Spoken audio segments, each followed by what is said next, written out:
WEFUNK. We funk. Getting us in to number 4.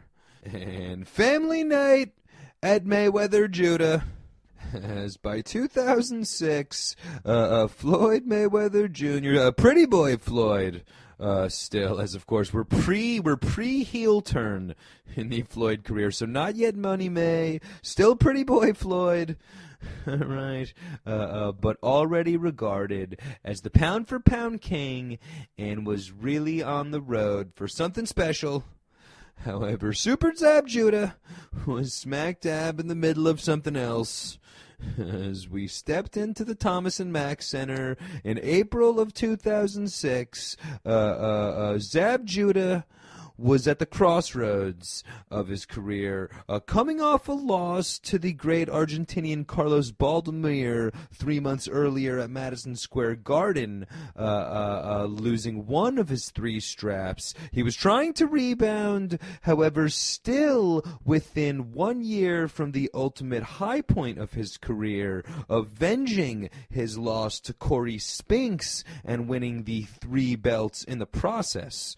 All right, so the Brooklyn boy would get the biggest moment of his career with the opportunity of greatness and Floyd Mayweather Jr., who, at this point, Floyd Mayweather, 35-0, champions of 3 different weight classes, wins over Arturo Gatti, Diego Corrales, 2 versus Jose Castillo, already in his career, climbing the divisions, challenging Zabs Judah, mind you, for his 2 welterweight straps that Zab did not lose in that Baldomir fight. All right, as I mentioned, he won 3 versus Spinks, only lost 1 to Baldomir, so still the champ as he stepped in the ring to defend against the great Floyd Mayweather. And I guess the fight itself was kind of a story, as Zab, actually looking back, especially like on the Mayweather scale, Zab actually did a really solid job in his fight against Mayweather, and did a much better job than a lot of other fighters with a lot of better reputations than Zab in Zab's fight versus the. Zab's fight versus the, all-time pound-for-pound great, I guess. However, Zab felt differently, as by the 10th round, Zab was definitely done getting his ass kicked. And I guess instead of pulling a Roberto Duran no mas, went a different route. And towards the end of the 10th round, Zabs Judah lands a very, very blatant and intentional double combo of illegal blows, with a very intentional low blow, followed by a very blatant punch to the back of the head. And this ignited, well, I don't want to use that term just yet, but basically, a good old-fashioned family brawl went down as Floyd Mayweather, who is, of course, trained by his uncle Roger, and I guess R.I.P. Roger Mayweather, one of the true legendary personalities in all of boxing. I guess do your own Google search for any further on Roger Mayweather himself for this episode. But, of course, Floyd's very eccentric uncle Roger, who is his trainer, storms the ring with his hands out, giving the what the fuck's up to Zabs Judah. All right. At this point, Zabs Judah, who is trained by his father Yoel, comes storming in the ring at Roger Mayweather, going, "What the fuck you saying to my son like that?" At this point, Leonard Ellery, who's the kind of bald guy, he looks like an evil Mike Wilbon that's still like in always in Floyd Mayweather's entourage, very familiar face in the Money Mayweather team. But Leonard Ellery, he comes running in, and basically all mayhem breaks out as the full entourage of dudes from Brooklyn that make up Zabs Zabs team, as well as the cast of 1,000 hanger-ons that make up Floyd's entourage, all stormed the ring. I guess in the process, Zabs Judah did sneak through the crowd and land a third consecutive cheap shot with a total sneak attack blow to somebody in, Floyd Mayweather's corner. At this point, Floyd Mayweather, by the way, who was injured from the actual low blow and kind of tried to retreat to a neutral corner at this point. When the whole mayhem starts, the kind of crowd of chaos gets swarmed towards that corner, and Floyd Mayweather almost like collapsed in an avalanche of chaos in the turnbuckle. So a potentially scary moment for Floyd there, but I guess all in all, the whole thing was a couple of minutes of mayhem that really could have gotten crazy and out of control, but never quite got to that point.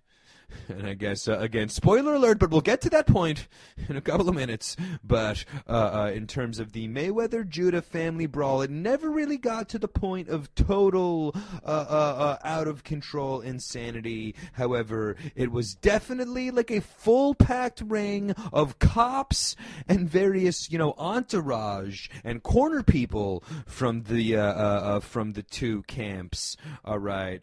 I guess, ultimately speaking, the dangerous, crazy situation, like I mentioned, only lasted a couple minutes and was ultimately avoided as the remaining 5 seconds of the 10th round, as well as the 11th and 12th rounds, both resumed without Roger Mayweather in the house, who was, of course, ejected for storming the ring.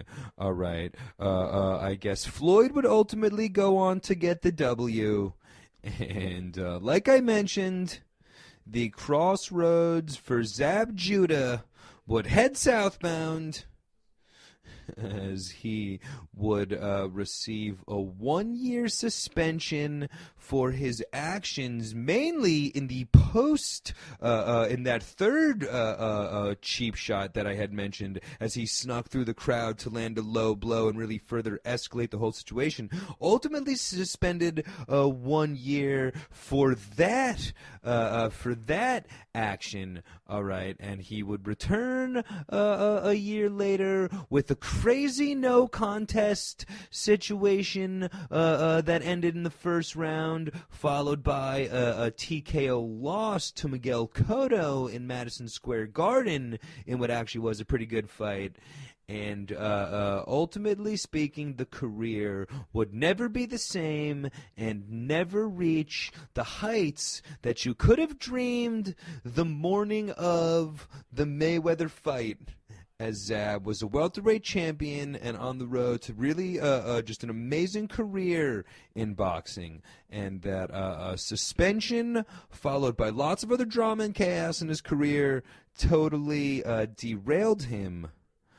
Floyd Mayweather, on the other hand, was smack dab in the middle of the pinnacle of the greatest career potentially of all time. As just listen to the string of fights for Mayweather that followed the Zabs Judah fight. He beats Zab and wins a belt in a 4th weight class. Goes on in the next fight to unify with Carlos Baldomir, a great fighter. Next fight goes up another division, wins the light middleweight strap versus Oscar De La Hoya in a mega fight. Defends against Ricky Hatton, beats Juan Manuel Marquez in a mega fight, beats Shane Mosley in a mega fight, and goes on to beat Victor Ortiz and Miguel Cotto in a streak of, 8 or 9? Just absolutely epic fights for Floyd Mayweather, who, like I mentioned, potentially the greatest resume in the history of boxing, with, of course, that 50-0 undefeated record. However, chew on this, that in the aftermath, despite the year-long suspension for Zabs Judah in the whole situation, the sanctioning bodies ruled that due to the fact that Roger Mayweather entered the ring, Floyd Mayweather should have technically been disqualified, And Zabs Judah technically should have won that fight.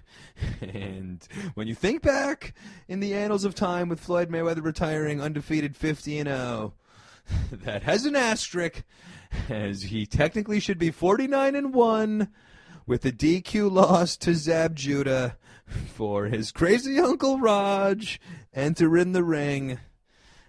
However, I guess history remains. Floyd's 50-0, and the Judah-Mayweather family brawl was the number 4 WTF moment in the history of boxing on Big LW's KO Cast. Big F! WEFUNK. We funk.